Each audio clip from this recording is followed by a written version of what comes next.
Olá, pessoal. Meu nome é Sabrina, sou graduada em Direito, pós-graduada em Processo Civil e ex-policial militar.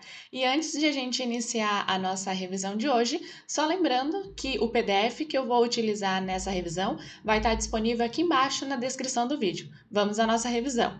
Então, hoje a nossa revisão vai ser sobre a Lei de Processo Administrativo, a Lei 9784. Eu separei 10 questões e as 10 questões são da banca FGV. Como eu vou fazer uma prova da FGV no meu próximo concurso, então só vai dar questões da FGV por aqui, bem como lá no Instagram também, que eu comecei a postar questões comentadas e também estou colocando só questões da FGV e já avisei o pessoal por lá que é por conta desse meu próximo concurso. Então, vai ser overdose de questões da FGV. O ponto bom disso é que quando a gente está preparado para bancas como a FGV, quando a gente se prepara para essas bancas, né, de alto nível, digamos assim, a gente acaba ficando preparado para qualquer outra banca. Então, esse é um ponto positivo. Para a gente começar a nossa revisão, como a gente sempre faz, a gente vai ler os artigos e aí, tendo a compreensão dos artigos, a gente retorna e resolve a questão. As duas primeiras questões que eu separei, elas vão ser resolvidas com o artigo 3º e o 4º. Mas eu trouxe para a gente introduzir aqui também o artigo 1º e o artigo 2º, que eles vão nos dar, né, uma noção geral do que essa lei vai tratar. Então, vamos lá. O artigo 1º da Lei de Processo Administrativo, a Lei 9784, vai falar o seguinte: esta lei estabelece normas básicas sobre o processo administrativo no âmbito da administração federal, direta e indireta, visando, em especial, a proteção dos direitos dos administrados e o melhor cumprimento dos fins da administração. Então, aqui a gente já vê que essa lei ela se aplica no âmbito federal. No âmbito estadual e municipal, é facultativo, né, eles usarem essa lei, porque eles têm a faculdade de criar a lei de processo administrativo deles. Entretanto, como a maioria não faz isso, a maioria, né, dos estados, dos municípios, enfim, eles acabam se utilizando dessa lei 9784. Por isso que ela é muito usada, né, e muito cobrada em concursos, porque acaba que ela não acaba sendo aplicada somente no âmbito federal.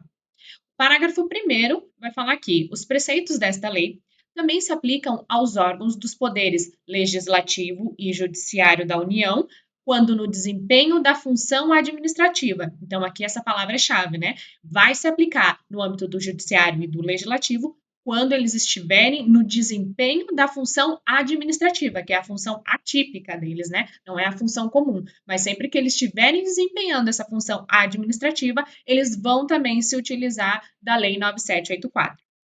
Parágrafo 2º vai falar aqui: para os fins desta lei, considera, inciso 1º, órgão é a unidade de atuação integrante da estrutura da administração direta e da estrutura da administração indireta.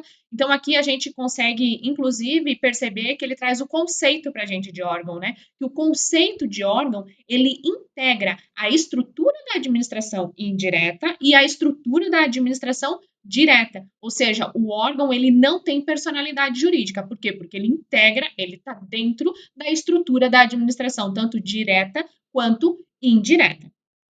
Já no inciso segundo vai falar o seguinte: entidade é a unidade de atuação dotada de personalidade jurídica. Então, daqui a gente extrai que entidade possui personalidade jurídica. Eu falei em órgão, não possui personalidade jurídica. Essa é a principal diferença que eles sempre cobram em concurso, né? Falando que, eles, às vezes, eles falam que o órgão tem personalidade jurídica, que a entidade não tem personalidade jurídica, que integra a estrutura da administração, e essa aqui é a pegadinha, porque o órgão, ele integra, ele é uma unidade que integra a estrutura da administração, tanto direta quanto indireta. Já a entidade, ela é uma unidade dotada de personalidade jurídica. Falou em personalidade jurídica, falou em entidade. Inciso terceiro vai conceituar a autoridade. Então, a autoridade é o servidor ou o agente público dotado de poder de decisão. O artigo 3º, ele vai trazer para a gente os direitos do servidor. E o 4º, a gente vai ver à frente, que vai trazer os deveres. Isso aqui é clássico de prova de concurso, né? Eles tentarem confundir a gente entre o que é dever do servidor e o que é direito do servidor. Então, sempre que você vê isso aqui numa lei, já se atenta, principalmente em estatuto do servidor, eles cobram muito essa diferença, né? Sobre o que é direito e o que é dever. Então, artigo 3º. O administrado ele tem os seguintes direitos perante a administração, sem prejuízo de outros que lhe sejam assegurados. Inciso 1º, ser tratado com respeito pelas autoridades e servidores, que deverão facilitar o exercício de seus direitos e o cumprimento de suas obrigações. Esse inciso parece quase óbvio, né? Inciso 2º, ter ciência da tramitação dos processos administrativos em que tenha condição de interessado, ter vista dos autos, obter cópia dos documentos neles contidos e conhecer as decisões proferidas. Nesse caso aqui, ele não precisa ter advogado nos autos para que esse direito seja garantido para ele. Ele tem esse direito de ter ciência, né, de ter vistas dos autos, de obter cópias, independente de ser representado por um advogado. Inciso 3º, formular alegações e apresentar documentos antes da decisão, os quais serão objeto de consideração pelo órgão pertinente. Aqui a palavra-chave é antes da decisão.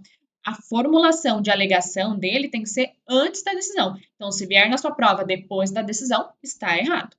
Inciso 4º, fazer-se assistir facultativamente por advogado, salvo quando obrigatória a representação por força de lei.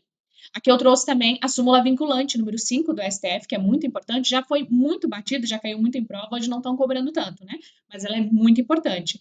A falta de defesa técnica por advogado no processo administrativo disciplinar não ofende a Constituição. Isto porque é facultativo aqui, né? A representação do administrado por um advogado.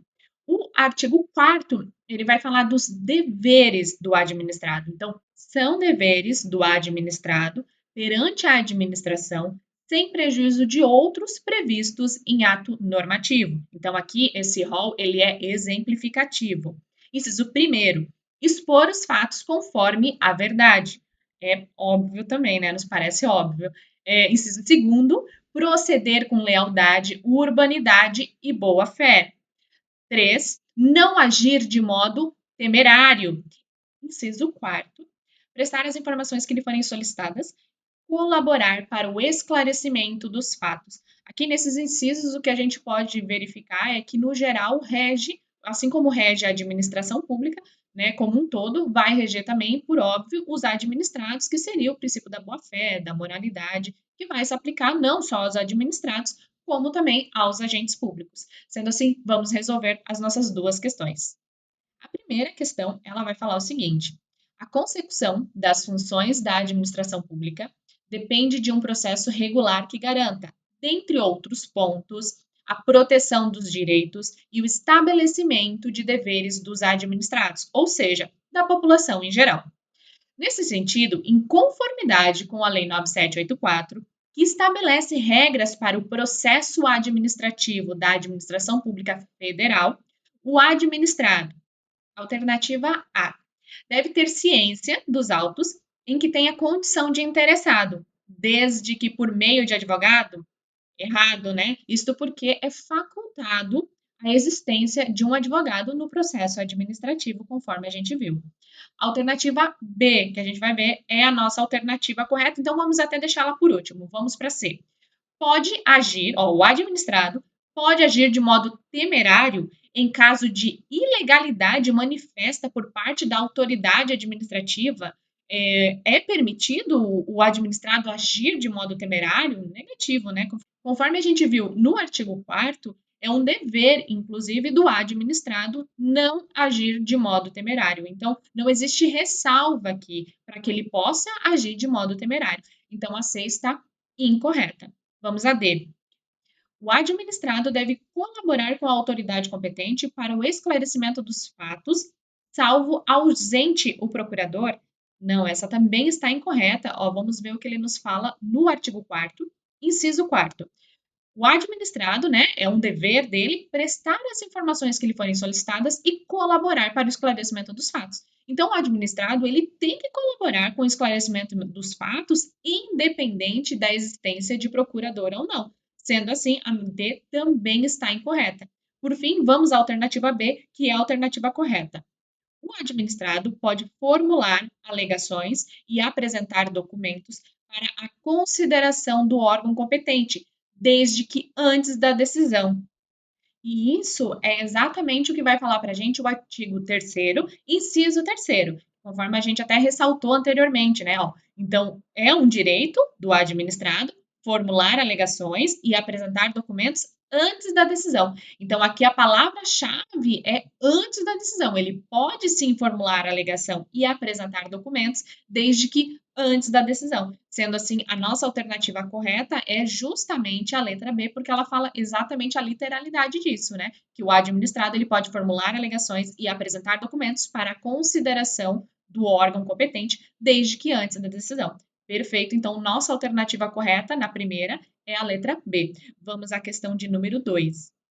Essa questão, ela vai falar para a gente a respeito dos deveres do administrado, mas ela vai misturar com o direito também, conforme a gente vai ver. A Lei 9784 estabelece normas básicas sobre o processo administrativo no âmbito da administração federal, direta e indireta. Então, sempre ressaltando isso, se aplica à administração federal no âmbito da administração direta e indireta, e ainda se aplica, nesse caso, né, ao Poder Executivo e vai se aplicar ao Legislativo e ao Executivo quando ele estiver desempenhando função administrativa. Então, vamos continuar, visando, em especial, a proteção dos direitos dos administrados e um melhor cumprimento dos fins da administração. Assim, assinale a opção que configura um dever do administrado. Então, o que é dever? E aí ele vai misturar aqui com direito. Vamos à alternativa A. Formular alegação e apresentar documentos antes da decisão.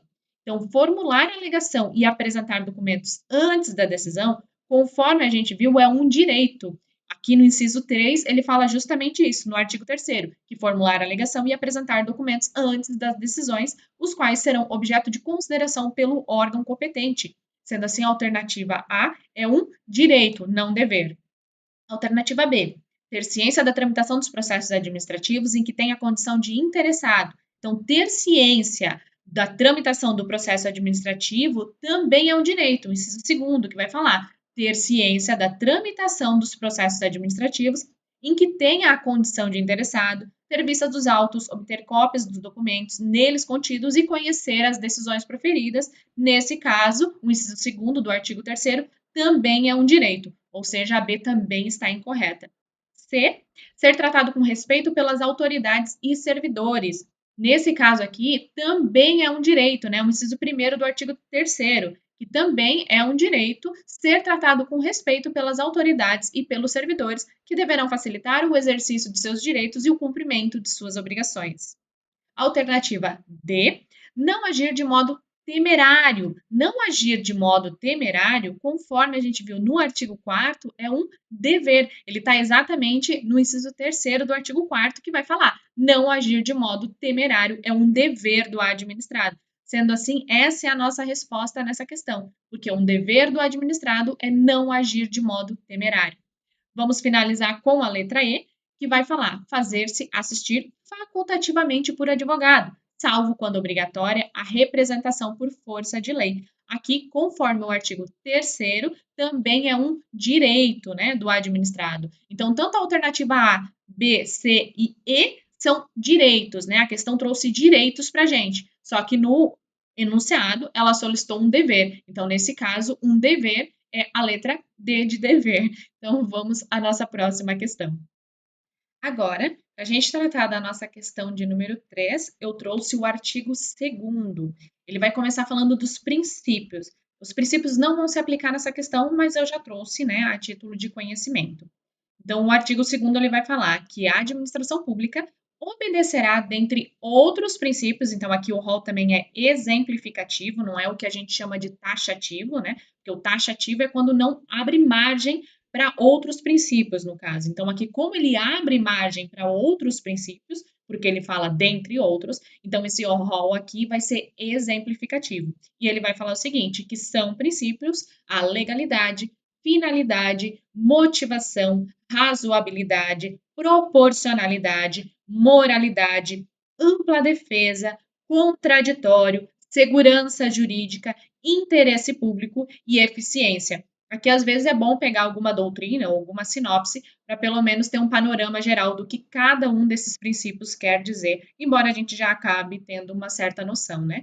Vamos então ao parágrafo único, que ele vai falar o seguinte: nos processos administrativos serão observados, entre outros, os critérios de: inciso 1º, atuação conforme a lei e o direito; inciso 2, atendimento a fins de interesse geral, vedada a renúncia total ou parcial de poderes ou competência, ou seja, poder e competência é vedado a renúncia, salvo autorização em lei.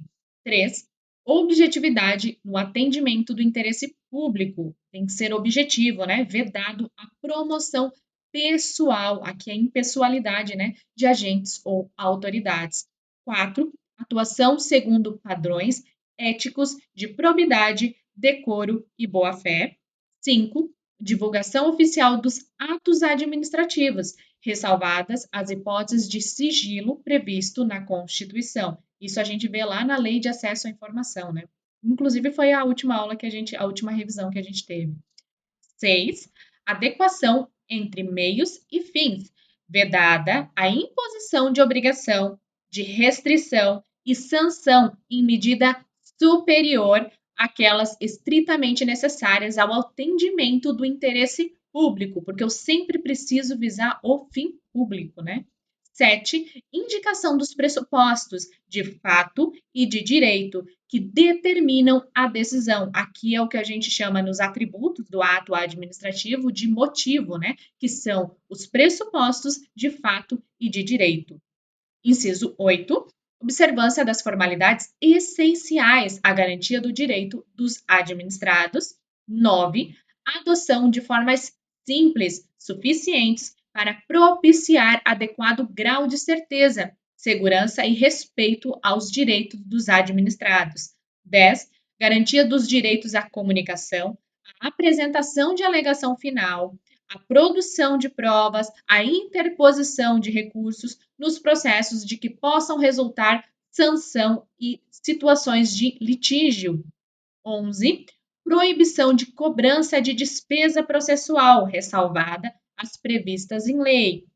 12, impulsão de ofício. Então, a administração pública, ela pode de ofício, aqui é o que a gente chama de princípio da oficialidade, né? Ela pode de ofício impulsionar o processo administrativo. Então, ele fala isso, né? Impulsão de ofício do processo administrativo sem prejuízo da atuação dos interessados. Então, aqui não é só o interessado, né, que pode impulsionar o processo. A administração pública, se ela tiver interesse, ela também pode fazer isso de ofício.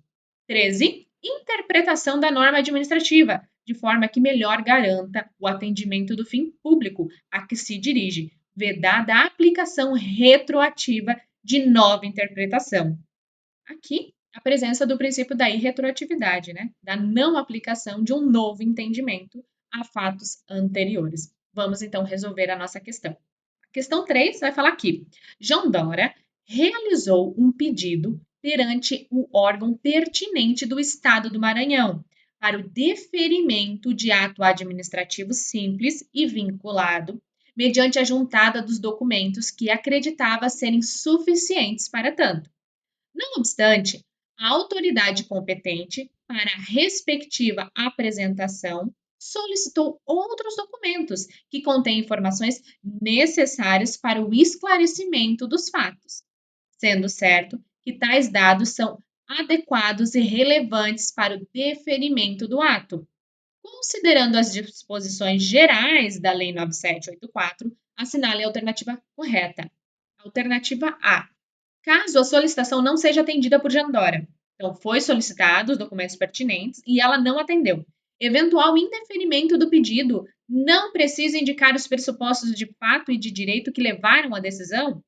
Conforme o artigo 2º, parágrafo único, o inciso 7, ele vai falar aqui no parágrafo único, né? Então, nos processos administrativos serão observados, dentre outros critérios. E aí, aqui no inciso 7º, ele vai trazer para a gente que é necessário a indicação de pressupostos de fato e de direito que determinam a decisão. Então, nesse caso, se for negado o pedido dela, tem que ter a indicação dos pressupostos de fato e de direito que determinaram a decisão. Sendo assim, a alternativa A está incorreta por isso. A B. Se Jandora optar por não apresentar as informações e documentos solicitados, a administração não pode impulsionar de ofício o processo administrativo em questão? O artigo 2º, parágrafo único, inciso 12, traz exatamente para a gente que, na verdade, a administração ela pode agir de ofício. Então, a impulsão de ofício do processo administrativo sem prejuízo da atuação dos interessados. Então, a impulsão, né, o impulsionamento desse processo administrativo, ele pode ocorrer tanto por parte dos interessados quanto da administração pública. Sendo assim, se Jandora ela não apresenta as informações, a administração pode sim agir de ofício se for do interesse dela. Alternativa C. Os documentos solicitados devem observar o critério de adoção de forma simples, suficiente para propiciar adequado grau de certeza, segurança e respeito aos direitos de Jandora. O nosso artigo 2º, ele vai falar no parágrafo único que são, né, os critérios que devem ser observados, e aí ele traz para a gente no inciso 9 que o critério observado deve ser da adoção de forma simples, suficiente para propiciar adequado grau de certeza, segurança e respeito aos direitos dos administrados. Sendo assim, a nossa alternativa C está correta, porque é justamente o que ela traz para a gente, é exatamente o que o artigo de lei trouxe para a gente também. Vamos à nossa alternativa D.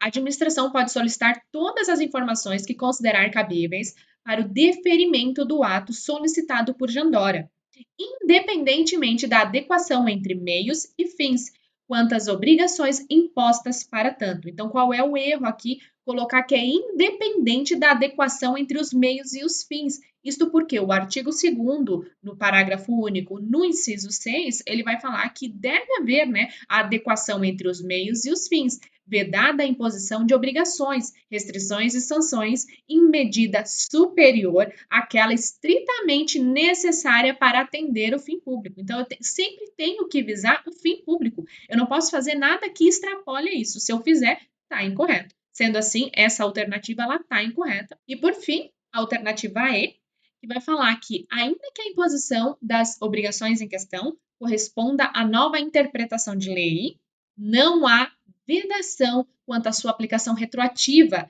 ao pedido anteriormente realizado. Então, eu posso aplicar uma norma de forma retroativamente falando? Negativo, né? Conforme a gente viu no artigo 2º, parágrafo único, no inciso 13, ele vai falar aqui, interpretação de norma administrativa de forma que melhor garanta o atendimento ao fim público a que se dirige, vedada a aplicação retroativa de nova interpretação. Então, é vedado essa aplicação retroativa, sendo assim, a alternativa E está incorreta também. Por fim, como a gente já havia visto, a alternativa C, nesse caso, é a nossa resposta da questão. Então, vamos à nossa próxima questão. A questão de número 4, bem como a questão de número 5, que eu separei, as duas vão falar sobre delegação de competência e avocação de competência. Esse assunto é muito cobrado por todas as bancas e na FGV eu vi diversas questões também. Então, é um assunto muito importante de ser tratado na Lei de Processo Administrativo Federal. Vamos ao artigo 11. Ele vai falar aqui: a competência é irrenunciável e se exerce pelos órgãos administrativos a que foi atribuída como própria, salvo os casos de delegação e avocação legalmente admitidos. Então, aqui, delegação e avocação de competência são uma ressalva que o artigo 11 traz para a gente. Artigo 12. Um órgão administrativo e seu titular poderão, se não houver impedimento legal, delegar parte de sua competência a outros órgãos ou titulares, ainda que esses não lhe sejam hierarquicamente subordinados. Então, aqui é muito importante ter em mente que delegação não exige a hierarquia, diferente da avocação, como a gente vai ver mais à frente. Então, ainda que esses não lhe sejam hierarquicamente subordinados, então é possível a delegação, quando for conveniente, em razão de circunstância de índole técnica, social, econômica, jurídica ou territorial. Aqui a gente tem que ter em mente que, se um outro órgão ele tem uma competência diferenciada com relação a determinado assunto, é natural, né, que um determinado assunto seja delegado a esse outro órgão. Por quê? Porque ele tem uma técnica melhor, ele tem um conhecimento mais adequado. Por isso que se fala aqui na lei que é em razão de índole técnica, social, econômica, jurídica ou territorial. Porque sempre que um outro órgão tiver uma especialidade ou tiver uma técnica, tiver um conhecimento diferenciado com relação a determinada situação, pode sim ser delegada determinada competência. Parágrafo único. O disposto no caput deste artigo aplica-se à delegação de competência dos órgãos colegiados aos respectivos presidentes. Então, aqui ele fala de delegar competência de órgão colegiado a respectivo presidente. Então, já frisem isso, porque isso vai vir na nossa questão sobre essa delegação dos órgãos colegiados aos presidentes. Artigo 13. Não podem ser objeto de delegação. O que eu não posso delegar? Esse artigo aqui despenca nas provas. Inciso primeiro, edição de ato de caráter normativo. 2, decisão de recurso administrativo. E 3, matéria de competência exclusiva de órgão ou autoridade. Então, edição de ato de caráter normativo, decisão de recurso administrativo e matéria de competência exclusiva eu não posso delegar. Artigo 14. O ato de delegação e sua revogação deverão ser publicados no meio oficial. Parágrafo 1º. O ato de delegação especificará as matérias e os poderes transferidos, os direitos de atuação do delegado, a duração e os objetivos da delegação e o recurso cabível, podendo conter ressalva de exercício da atribuição delegada. Parágrafo 2º. O ato de delegação é revogável a qualquer tempo pela autoridade delegante. Então, se eu estou delegando uma competência que é minha, por óbvio, eu posso revogar a qualquer tempo aquela competência delegada. Parágrafo 3º.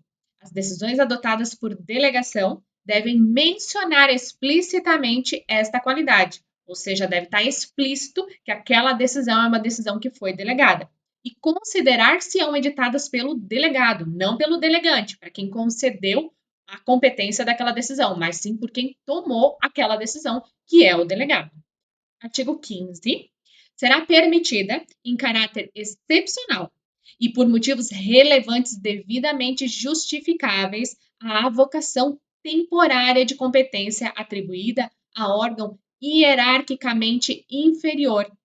Então, se a competência é de um órgão hierarquicamente inferior e eu sou um órgão hierarquicamente superior, eu posso avocar essa competência, mas de forma excepcional, com motivos relevantes e devidamente justificável. E ainda essa avocação, avocar a competência de um órgão hierarquicamente inferior, ela é temporária. Então, aqui o bizu, né, é que a delegação ela ocorre na mesma hierarquia ou em hierarquia inferior. Já a avocação, ela só ocorre em hierarquia inferior. Isso aqui é muito importante porque derruba o candidato na questão quando ela cai em prova, se não tiver bem explícito isso na mente. Então, frisando, a delegação de competência ela pode ocorrer na mesma hierarquia e em hierarquia inferior. Já a avocação ela só ocorre em hierarquia inferior. Artigo 17.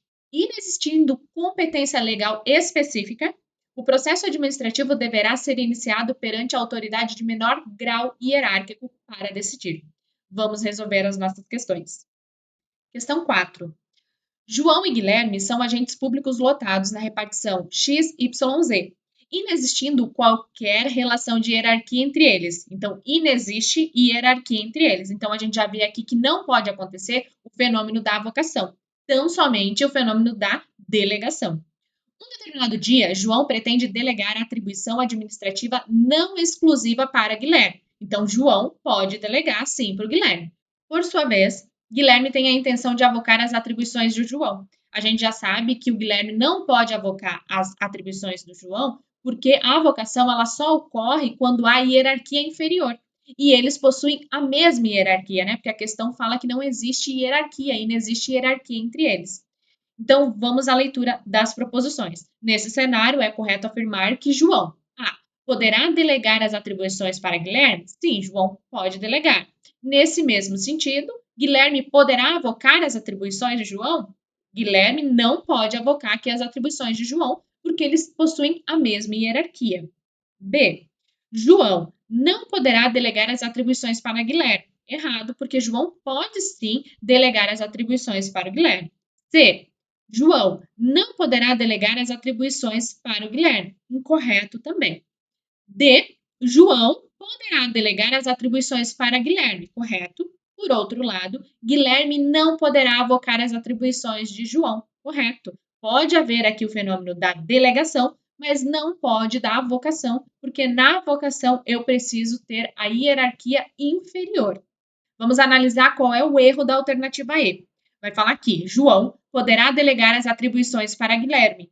No mesmo sentido, Guilherme poderá avocar as atribuições de João. Correto também até aqui. Salvo proibição da autoridade hierarquicamente superior aos agentes públicos. A lei, ela não fala nessa vedação da autoridade superior. O que ela vai falar para a gente, vamos analisar aqui no artigo, é que será permitida, em caráter excepcional e por motivo relevante devidamente justificado, a avocação temporária de competência atribuída a órgão hierarquicamente inferior. Então, a ressalva que a lei traz para a gente é esse caráter excepcional e por motivo relevante devidamente justificado. A lei não fala para a gente na questão de autoridade hierarquicamente superior aos agentes autorizar ou proibir. Então, sendo assim, essa alternativa está incorreta por esse motivo, porque ela traz a ressalva que não é a ressalva que a lei traz para a gente. Sendo assim, de fato, a nossa alternativa correta aqui na questão 4 é a alternativa D. Questão 5. O município Ômega editou lei municipal dispondo sobre o processo administrativo em nível municipal. Sabe-se que, em matéria de competência administrativa, o diploma municipal repetiu a redação da Lei de Processo Administrativo Federal. Ou seja, a gente vai usar a Lei 9784 para responder a questão. Dessa forma, ficou estabelecido que um órgão administrativo e seu titular poderão, se não houver impedimento legal, delegar parte de sua competência a outros órgãos ou titulares, ainda que estes não lhes sejam hierarquicamente subordinados, quando for conveniente, em razão de circunstância de índole técnica, social, econômica, jurídica ou territorial. Neste contexto, é correto afirmar que tal delegação, alternativa A, é irrevogável, então a delegação ela é irrevogável? Incorreto, né? Conforme o artigo aqui, o parágrafo 2º do artigo 14, ele vai falar que o ato de delegação é revogável a qualquer tempo pela autoridade que delegou. Sendo assim, ela é revogável. Então, essa questão, a alternativa A, né, está incorreta.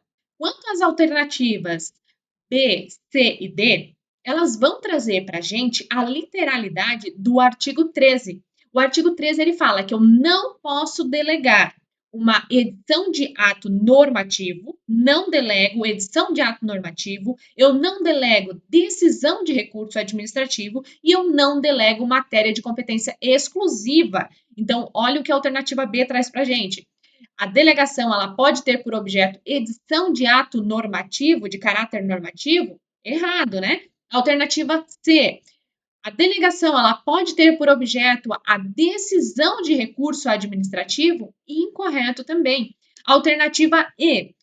A delegação ela pode ter por objeto as matérias de competência exclusiva do órgão ou autoridade? Incorreto, né? Então, por fim, a nossa alternativa D, ela vai falar o seguinte: aplica-se a delegação de competência dos órgãos colegiados aos respectivos presidentes. Então, nos casos dos órgãos colegiados, a competência é dos presidentes, né? Ocorre a delegação de competência aos presidentes. E é justamente isso que fala o artigo 12, parágrafo único. Ele vai falar que o disposto no caput deste artigo aplica-se à delegação de competência dos órgãos colegiados aos respectivos presidentes. Sendo assim, a nossa alternativa correta na questão de número 5 é a alternativa D. Vamos à nossa próxima questão. Agora, para a gente resolver a questão de número 6 e a questão de número 7, a gente vai fazer a leitura dos artigos 53 e 54. O artigo 53, ele vai falar que a administração ela deve anular seus próprios atos quando eivados de vício de legalidade, bem como revogá-los por motivo de conveniência ou oportunidade, respeitados os direitos adquiridos. Essa questão aqui também é questão clássica de prova, né? Que é confundir o conceito de anulação e revogação. Lembrando que a anulação só cabe para ato ilegal e o Poder Judiciário também pode anular. Já quanto à revogação, cabe à administração, porque ela revoga por conveniência e oportunidade, e o Judiciário não vai revogar. Esse assunto é muito importante e cai muito em questão, né? Artigo 54. O direito da administração de anular os atos administrativos de que decorram efeitos favoráveis para o destinatário decai em 5 anos, contados da data em que foram praticados, salvo comprovada má-fé.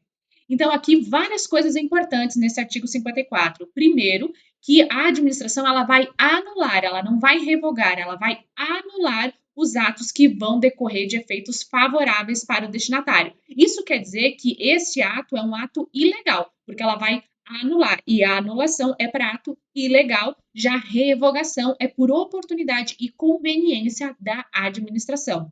E o prazo aqui é de 5 anos. Então, ela pode anular esse ato pelo prazo de 5 anos. E esse prazo, ele é um prazo decadencial. Eles perguntam também se em prova, se é um prazo decadencial, se é prescricional. Então, aqui é um prazo decadencial de 5 anos.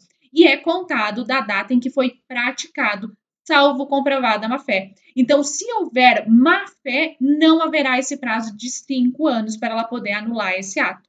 Então, em regra, só vai ter esse prazo de 5 anos se não houve má-fé do destinatário. Então, são coisas muito importantes nesse artigo 54. E ainda, eu trouxe aqui uma decisão muito importante do STF, que ele vai falar aqui. Esse prazo decadencial de 5 anos do artigo 54, ele não se aplica quando o ato a ser anulado afronta diretamente a Constituição. Então, ainda que não haja má-fé do destinatário, se esse ato afronta diretamente a Constituição, não vai haver esse prazo decadencial de 5 anos. Muito importante essa decisão do STF também. Então, agora vamos resolver as nossas questões. A questão de número 6 vai falar aqui. Inês, dirigente e diretora do órgão de controle interno de determinado ente federal, constatou que o setor de pagamentos deste ente proferira decisão à margem da lei, ou seja, uma decisão ilegal que caberia anulação nesse caso, né? Em benefício de Maria, que recebeu um valor pecuniário em parcela única. Em sua análise, Inês também chegou à conclusão de que a decisão fora proferida em razão de uma interpretação equivocada da lei, sendo ignorado que pessoas com características de Maria não poderiam ser beneficiadas. Ao fim de suas reflexões, Inês concluiu corretamente, à luz da Lei 9784, que o ato praticado à margem da lei pode ser anulado, correto, ele vai ser anulado, né? Em até 10 anos, não, incorreto, né? O prazo são de 5 anos, conforme a gente viu no artigo 54. Alternativa B. Pode ser revogado a qualquer tempo? Incorreto, né? Porque a revogação ela ocorre por conveniência e oportunidade. E o caso da nossa questão é de anulação. Por quê? Porque foi um ato à margem da lei. Alternativa C. Pode ser anulado a qualquer tempo?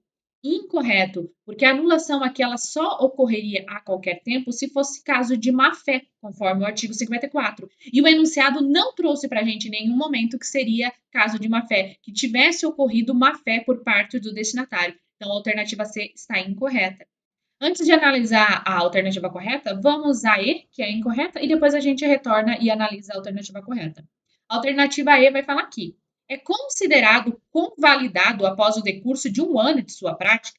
Não, né? Não existe convalidação de um ato ilegal. Então, essa alternativa também está incorreta. Sendo assim, por fim, a nossa alternativa correta é a alternativa D, que ela vai falar o seguinte: pode ser anulado, correto, é caso de anulação, em até 5 anos, correto também. O prazo de decadência é de 5 anos e contado da data que foi praticado. Perfeito, é exatamente o que fala para gente o artigo 54. Vamos à nossa questão de número 7. após a Constituição da República de 88, Júlio foi aprovado em concurso público para desempenhar serviço notorial e de registro, mas, posteriormente, foi removido para outra serventia, sem a realização de um novo certame, a violar frontalmente o disposto no artigo 236, parágrafo 3º da Constituição.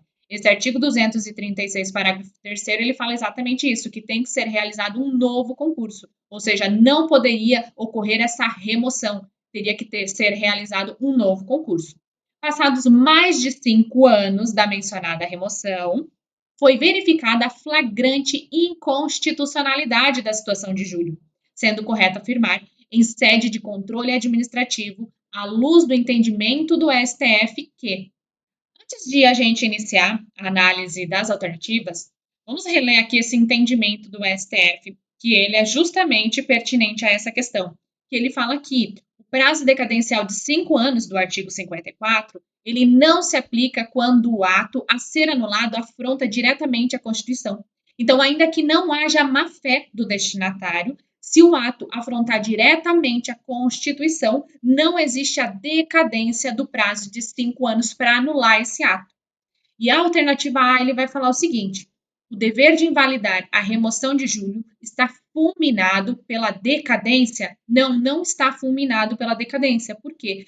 Porque esse ato afrontou diretamente a Constituição. O ato de ele ter sido removido sem um novo concurso afrontou exatamente o artigo 233, parágrafo 3º. Sendo assim, não existe decadência nesse caso. Então, a alternativa A está incorreta. Alternativa B.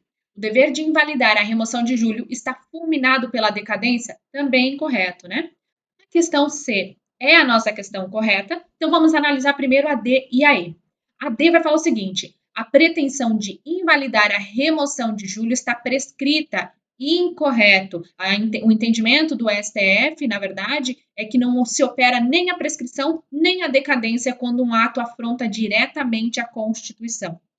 E a alternativa E vai falar também da prescrição, que a pretensão da invalidação da remoção de Júlio está prescrita. Não, também não está. Sendo assim, a nossa alternativa correta nesse caso é a alternativa C, que ela vai falar que não se operou nem a prescrição, se for um caso de prescrição, e nem a decadência, quando é um caso de decadência, porque o STF entende que não se opera nem a prescrição, nem a decadência, quando o ato ele afronta diretamente a Constituição. Então, sendo assim, não se operou nem a prescrição, nem a decadência para a invalidação da remoção de Júlio, diante da flagrante inconstitucionalidade de tal provimento. Então, se o provimento ele afronta diretamente a Constituição, a gente não vai falar nem em decadência, ali dos 5 anos, e nem na prescrição. Por quê? Porque esse ato afrontou diretamente a Constituição. Sendo assim, não se opera nem a prescrição, nem a decadência, conforme o entendimento do STF. Vamos à nossa próxima questão. A questão 8, ela vai falar sobre os elementos ou atributos do ato administrativo e vai falar também da motivação.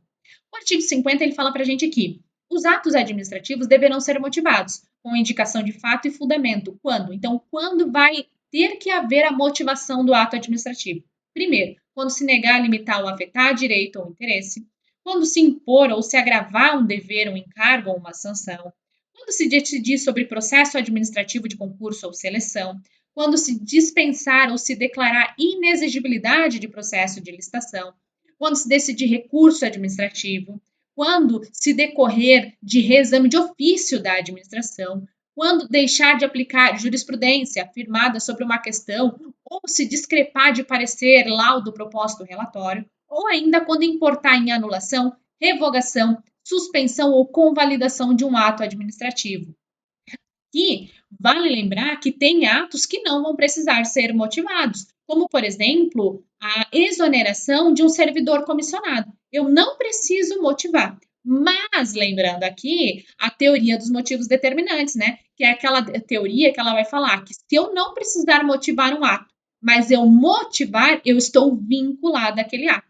Então, a gente tem que se atentar aqui que se eu não precisar motivar, mas eu motivar, eu estou vinculada àquela motivação que eu dei. Ressaltando isso, que é muito importante, né?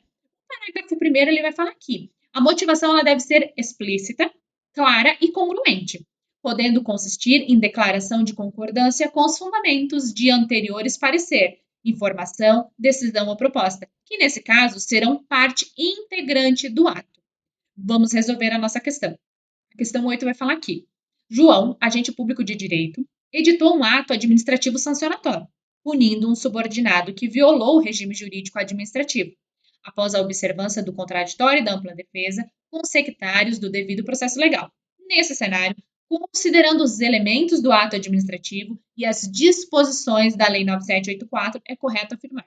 Aqui os elementos e os requisitos, lembrando, né, que a doutrina traz como competência, finalidade, forma, motivo e objeto. É o que a gente chama do COFIFOMOB, né? Até coloquei ali e ressaltei. Seria um bizu para a gente tentar lembrar. Mas é competência, finalidade, forma, motivo e objeto. Lembrando que motivação, que a gente acabou de ver, está dentro de forma. Motivação não se confunde com motivo, porque motivação é a exteriorização, né, dos motivos. Então, quando eu exteriorizo, aí sim eu cumpro a motivação que está dentro da forma, porque a forma é eu colocar no papel. Porque vocês entendem que o motivo está na minha cabeça. Eu sei quais são os pressupostos de fato e de direito que levaram eu a tomar uma decisão. Mas quando eu exteriorizo isso que está na minha cabeça, que é o motivo, quando eu exteriorizo, ou seja, quando eu coloco no papel, eu cumpro o requisito da forma, que está dentro do requisito, a motivação está dentro do requisito da forma. Então, vamos ler as nossas alternativas. A alternativa A, ela vai falar aqui, o motivo e motivação são elementos do ato administrativo? Incorreto, né? Quais são os elementos do ato administrativo? Competência, finalidade, forma, motivo e objeto. Motivação não é elemento de ato administrativo. Motivação está dentro da forma. A forma, sim, é um elemento do ato. A motivação, não. Então, aqui já está incorreto, porque motivação não é elemento de ato administrativo. A B, ela vai falar a mesma coisa. Ó. O motivo e a motivação são elementos do ato administrativo? Incorreto. A C, o motivo e a motivação são elementos do ato administrativo. Aqui, se o candidato já tivesse, né, bem claro isso, que motivação não é elemento de ato administrativo, ele já matava essas três alternativas. E o principal motivo pelo qual eu trouxe essa questão aqui é que ele vai trazer uma definição perfeita de motivação e motivo, e a gente vai ver aqui na letra D, que vai falar aqui. Motivo é o elemento dos atos administrativos. Perfeito, motivo é elemento. Ao lado de competência, forma, finalidade e objeto.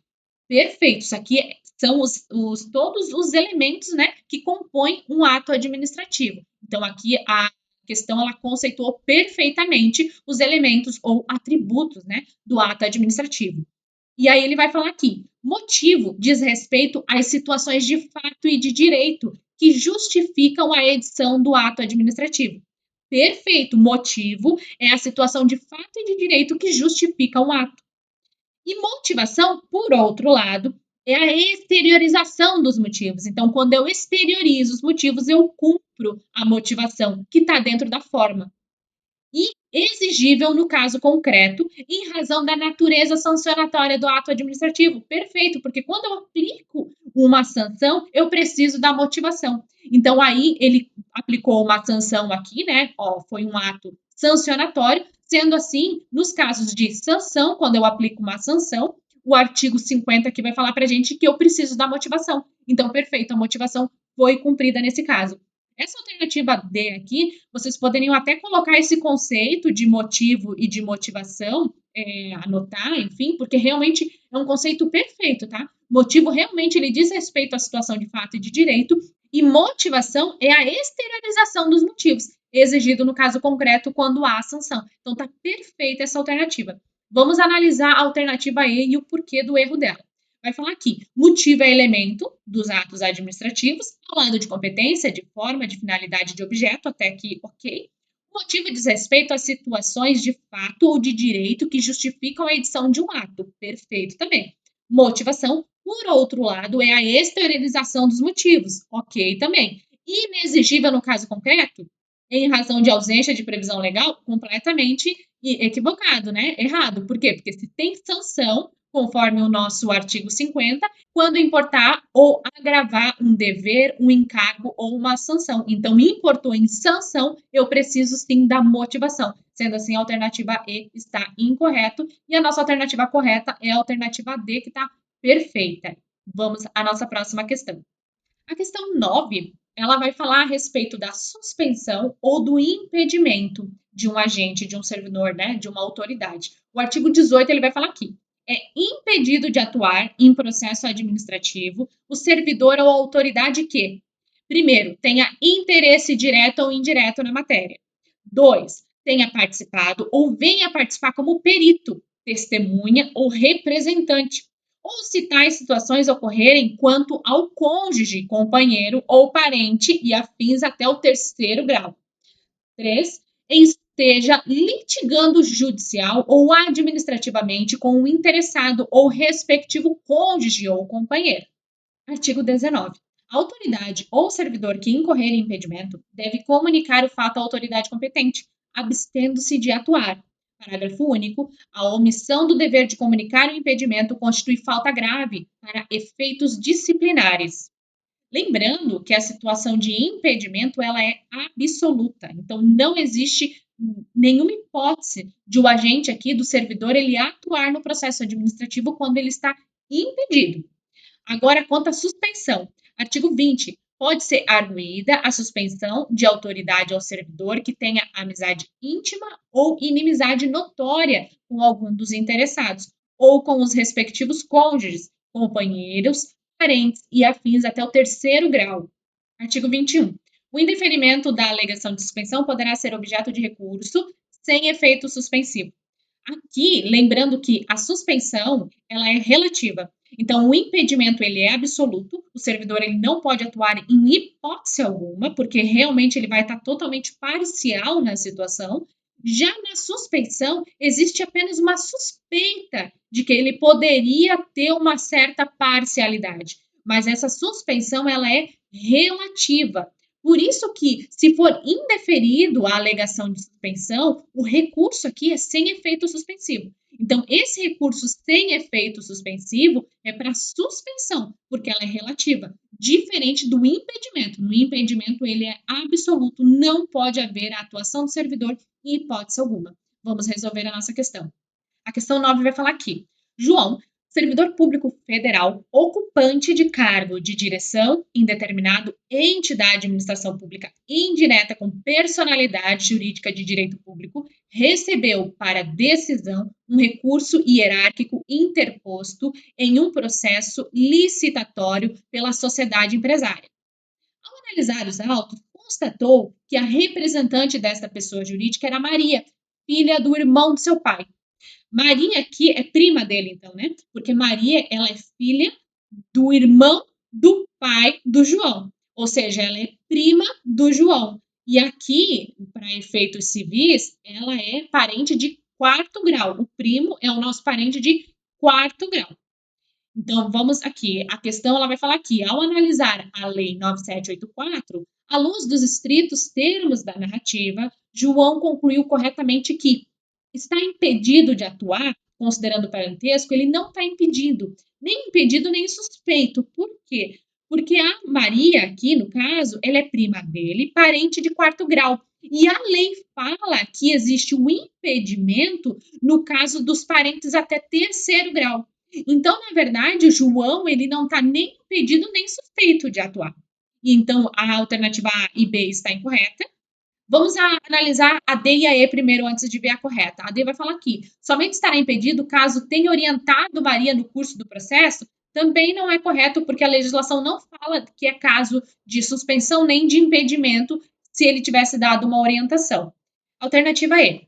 Embora não esteja configurada hipótese de impedimento ou suspensão, considerando a teoria da aparência, deve-se abster de atuar? Incorreto. Por quê? A teoria da aparência não vai se aplicar nesse caso, inclusive porque a própria lei fala, no caso de impedimento, do parente até terceiro grau.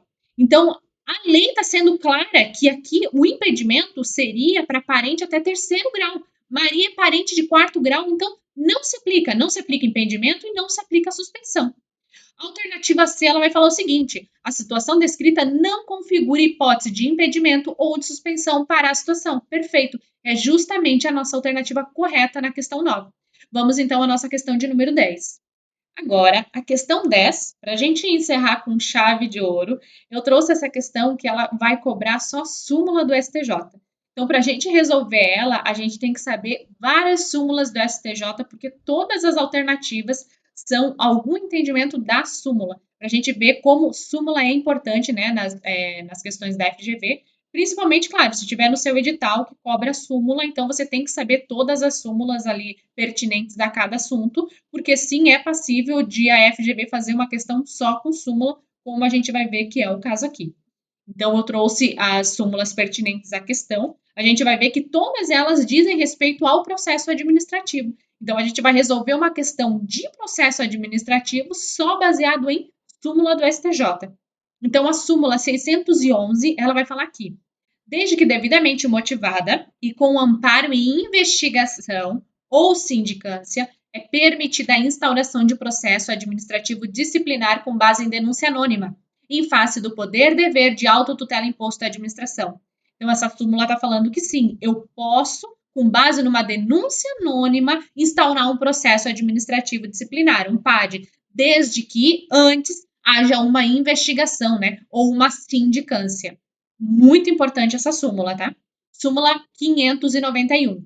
É permitida a prova emprestada no processo administrativo disciplinar, no PAD, desde que devidamente autorizada pelo juiz competente e respeitado o contraditório ou a ampla defesa. Então, a prova emprestada aqui, por exemplo, tem um processo penal, lá no âmbito penal. Eu posso sim pegar essas provas lá do âmbito penal e trazer aqui para o processo administrativo. É o que a gente chama de prova emprestada. Então, o STJ autoriza isso.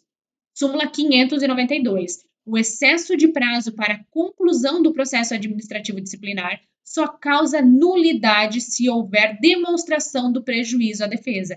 Então, aqui, ainda que seja extrapolado o prazo de conclusão de um processo administrativo disciplinar, só vai haver nulidade se houver prejuízo, e esse prejuízo ele tem que ser demonstrado. Se não houver prejuízo, não vai haver nulidade. Súmula 641.